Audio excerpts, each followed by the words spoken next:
Bagi masyarakat Cirebon dan keluarga besar Kesultanan Cirebon, nama Nyi Mas Gandasari atau Nyi Ratu Mas Gandasari adalah sosok yang tak asing lagi. Namun, siapa sangka, di balik namanya yang tenar, ternyata menyimpan sejarah masa lalu yang erat kaitannya dengan Kesultanan Samudera Pasai.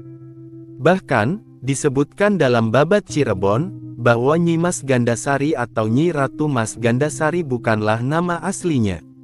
Nama sebenarnya adalah Mutmainah, perempuan piatu yang lahir di Samudera Pasai, anak Raja Pasai dan kemudian diasuh dan dibesarkan di lingkungan Kesultanan Cirebon. Nyi Mas Gandasari atau Nyi Ratu Mas Gandasari adalah putri Sultan Samudera Pasai yang diasuh dan diangkat anak oleh Pangeran Walangsungsang atau dikenal sebagai Pangeran Cakrabuana bin Prabu Siliwangi. Pangeran Walangsungsang atau Pangeran Cakrabuana adalah kakak dari Raden Kian Santang atau merupakan uwak saudara laki-laki dari ibu, Syekh Syarif Hidayatullah, Sunan Gunung Jati. Pangeran Walangsungsang atau Pangeran Cakrabuana bernama Sayyid Abdullah Iman atau Syekh Somadulo atau dijuluki kemudian sebagai Mbah Kuhu Sangkan.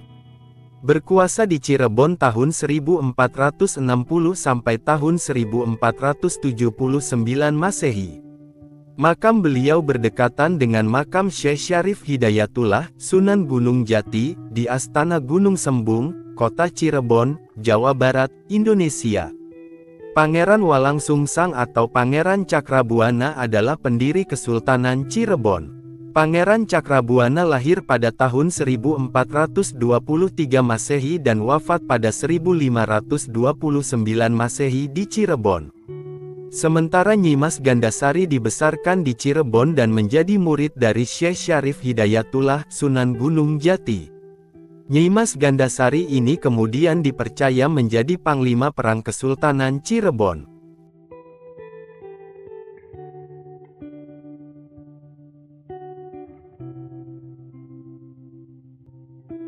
Sering berjalannya waktu, Sri Mangana mengutus Nyi Mas Gandasari untuk mewakilinya berunding dengan Raja Galuh. Saat itu, Nyi Mas Gandasari diminta menemui Prabu Cakraningrat. Nyi Mas Gandasari lalu berangkat dengan ditemani Ki Waruanggang, Ki Tameng, Ki Tedeng, dan Ki Sukawiyana. Rombongan Nyi Mas Gandasari tiba dari sisi selatan. Mereka disambut prajurit bersenjata lengkap. Namun, para prajurit yang kebanyakan pria itu hanya terbengong-bengong melihat kecantikan Nyi Mas Gandasari.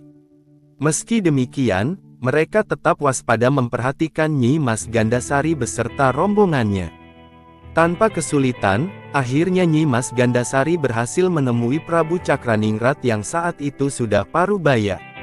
Meski demikian, mereka tetap waspada memperhatikan Nyi Mas Gandasari beserta rombongannya.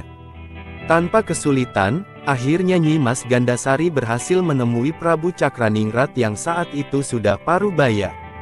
Sama dengan prajuritnya, Prabu Cakraningrat begitu terpesona dan birahinya langsung menutupi akal pikirannya. Dia menjadi lengah dan hanya bisa memikirkan birahinya. Tanpa disangka, mereka terkena sihir Nyi Mas Gandasari.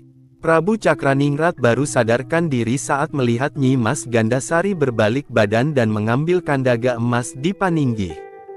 Tetapi dia sudah terlambat, karena secepat kilat pukulan Nyi Mas Gandasari menghantam. Terkena pukulan telak, Prabu Cakraningrat langsung jatuh tersungkur. Nyi Mas Gandasari langsung melompat keluar bersama para prajurit yang mengawalnya. Sedang prajurit Raja Galuh tidak berdaya menghadapi kesaktian mereka.